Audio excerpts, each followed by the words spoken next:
Imagine spending 5 years in a legal war. 5 years of courtrooms, headlines, uncertainty, watching competitors race past you while regulators held a gun to your head. And then, just when the finish line finally appears, someone moves it. That's not a metaphor. That's exactly what might be happening to XRP right now. Because buried inside a 309-page crypto bill that was supposed to be a landmark victory for the entire industry, there's a clause. A single clause that could determine whether XRP gets fast-tracked into the financial mainstream or gets sent back to the back of the line. Again, and the person who wants to rip that clause out, well, she's been fighting crypto for years, and this time it feels personal. Stay with me, because this story has layers, and by the end of this video you are going to fully understand what is at stake, what could go wrong, and why there's actually a quiet revolution already unfolding in corporate America that nobody's talking about loudly enough. Let's start with the good news, because for a moment things actually looked incredible. The Clarity Act, a sweeping piece of crypto legislation, landed on the table earlier this week. 309 pages, and tucked inside page 111 was something the XRP community had been waiting a long time to see. Here's the plain English version of what it said. Any digital asset that was the underlying asset of a US-listed spot ETF or 8P by January 1, 2026 is conclusively not a security. Read that again. Conclusively. Not probably. Not subject to review. Conclusively. That means assets like XRP, Solana, Litecoin, and a handful of others would be automatically classified as digital commodities. No lengthy decentralization tests, no courtroom drama, no regulatory limbo. The moment that bill gets signed, XRP's legal status is locked in. Now, why does that matter so much? Because the current alternative, the so-called mature blockchain test, is not just a box-checking exercise.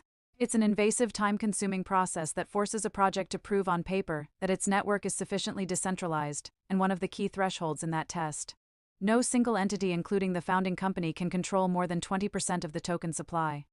That one number is the crux of everything we're about to discuss. The grandfather clause in the Clarity Act was essentially saying, look, these assets have already gone through the fire. They survived regulatory scrutiny, they passed the ETF review process, they earned market legitimacy. We don't need to put them through another gauntlet. For the XRP ecosystem specifically, this was enormous. It meant that US financial institutions, banks, fintechs, payment processors could start integrating XRP into their operations with confidence. Legal clarity is the precondition for institutional adoption. Full stop. Without it, no compliance officer is going to greenlight XRP payments infrastructure. With it, the floodgates open. So yes, for about 48 hours the future looked very bright, and then came Amendment 77. Senator Elizabeth Warren filed a package of roughly 40 amendments targeting the Clarity Act, and the 77th one is the one that should have every XRP holder paying close attention. Amendment 77 would strike the grandfather clause entirely. Gone. Deleted. As if it never existed. What that means in practice: XRP would no longer get the automatic digital commodity designation just because a spot ETF was live. Instead, XRP would be funneled back into the general classification framework, which means going through that mature blockchain decentralization test after all. Now let's talk about what that test would actually require of Ripple, because the numbers are jarring. Right now, Ripple holds somewhere between 32 and 33 billion XRP in escrow. They've got another roughly 5 billion set aside for on-demand liquidity operations. And that's before you account for holdings by executives, early employees, and other insiders. When you total it up, Ripple and its insiders collectively hold a share of XRP supply that would disqualify the network under the 20% threshold. If this amendment passes and XRP must comply with the decentralization test, Ripple would need to offload somewhere between 18 and 20 billion XRP. Let that sink in. That's not a minor adjustment. That's a structural reorganization of one of the largest crypto treasuries on Earth. And here's the part that doesn't get talked about enough: where does that XRP go? If Ripple is forced to sell or distribute billions of tokens, the question isn't just about selling pressure, though yes, that's a real concern. The bigger question is, who becomes the new custodian of that XRP, and what are their intentions? If those tokens end up concentrated in the hands of entities that have no long-term alignment with the XRP ecosystem, that introduces a new kind of risk: governance risk, market manipulation risk, instability risk. This is not theoretical. This is the kind of downstream consequence that gets ignored in the heat of a legislative debate but matters enormously over the next 5 years. Now, and I want to be fair here, some people argue that Ripple holding that much XRP has always been a point of concern for decentralization purists.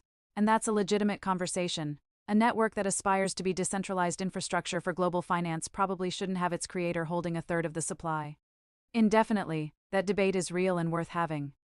But forcing a fire sale of 18 to 20 billion tokens under legislative pressure is a very different thing from Ripple choosing a thoughtful, market-neutral distribution strategy over time.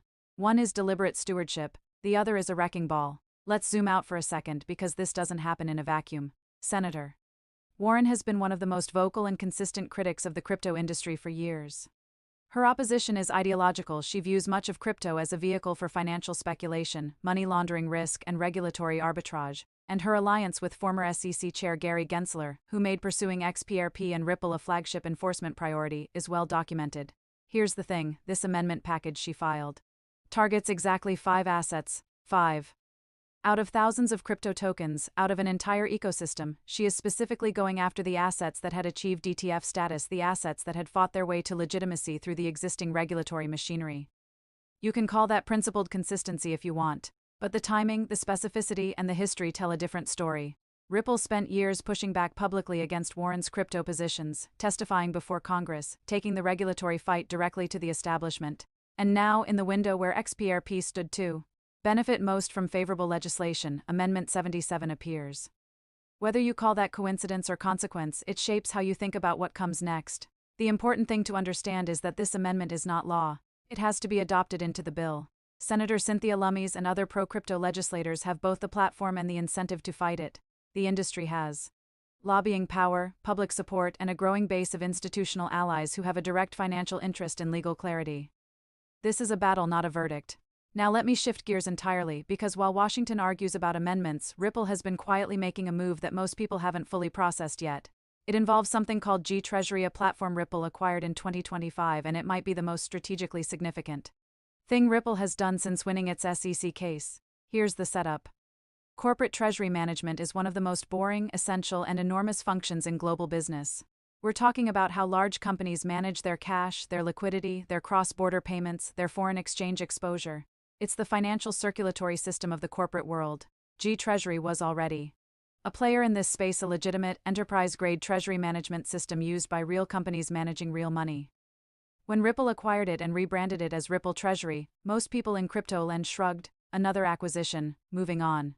But look at what Ripple has actually built on top of it. They've launched something called a tech credit program. The pitch to enterprise customers is elegant in its simplicity. Switch to Ripple Treasury and we'll credit you up to the full value of your current annual software spend in XRP or RLUSD, so you can trial the platform's digital asset features at zero cost to you, zero financial risk. Just try it. Now here's where this becomes genuinely brilliant. The moment a corporate treasury team accepts that credit, XRP and RLUSD are sitting inside their treasury management system, not as a speculative side wallet, not as some crypto experiment running parallel to their real operations, as actual balance sheet assets, viewable and manageable alongside their fiat cash positions in the same unified dashboard that their CFO looks at every morning. Think about what that does to the psychology of adoption. There's a phenomenon in enterprise software called land and expand. You get your foot in the door with a low-friction offer, let the product prove itself in a real operational context, and then the expansion into deeper integration happens almost organically, because by the time you're asking the CFO to approve XRP-denominated vendor payments, XRP is already a familiar line item in their reporting layer. It's not a leap, it's a small step. Ripple Treasury's platform currently processes around $13 trillion in payment volume. That's not crypto volume. That's traditional fiat payments, and according to recent statements from Ripple's leadership, the goal over the next 5 years is to move 30% of that volume onto XRP and RLUSD trails. 30% of $13 trillion is $3.9 trillion, and as that total payment volume grows, which it will, the absolute number climbs with it. I'll say it plainly. No other blockchain infrastructure company has this kind of enterprise distribution channel. XRP and RLUSD are being wired into the operational core of how large companies handle money, not through speculation or hype, but through a treasury platform that CFOs already trust. This is the Trojan horse, and it's already inside the gates. Brad Garlinghouse recently spoke publicly about something that's worth sitting with. He pointed to the accelerating convergence of traditional finance and crypto infrastructure, and he named something important. The window for acquiring blockchain infrastructure is closing. Morgan Stanley made it concrete, launching crypto trading for retail customers and deliberately undercutting competitors on fees. Their Bitcoin ETF was reportedly one of the most successful product launches in the firm's history. This isn't a company tiptoeing into crypto. This is a firm making a calculated long-term bet, and Garlinghouse's point was this. There are only so many pieces of blockchain infrastructure in the world. There are only so many compliant stablecoin platforms, only so many enterprise-grade payment trails, only so many treasury systems with native digital asset integration. The race isn't to build from scratch anymore. It's to acquire, partner, and embed before someone else does. Visa, MasterCard, the major banks, they're all quietly racing to own pieces of the infrastructure stack that will power financial transactions in 10 years. And Ripple sits at the intersection of XRP liquidity, stablecoin issuance with RLUSD, and now enterprise treasury management. The companies that will win this decade aren't necessarily the ones with the flashiest tokens or the biggest Twitter followings. They're the ones that own the pipes and can get those pipes embedded into the daily workflows of the financial world. Ripple is building pipes, and Amendment 77, frustrating as it is, doesn't change that underlying reality. Here's where we actually stand. The Clarity Act's grandfather clause was a genuine breakthrough, a recognition that assets like XRP had earned their legitimacy and deserved a fast track to legal clarity. Amendment 77 is a real threat to that.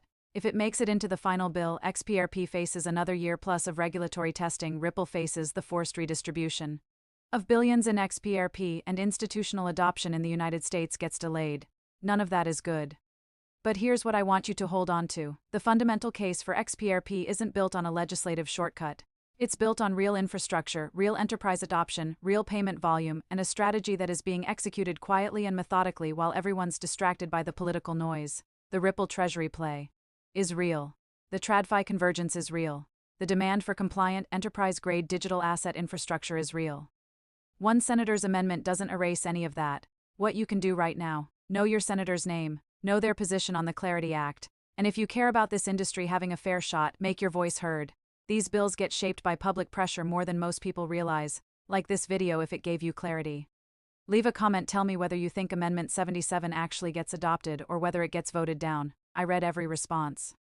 The story isn't over, it's just getting interesting.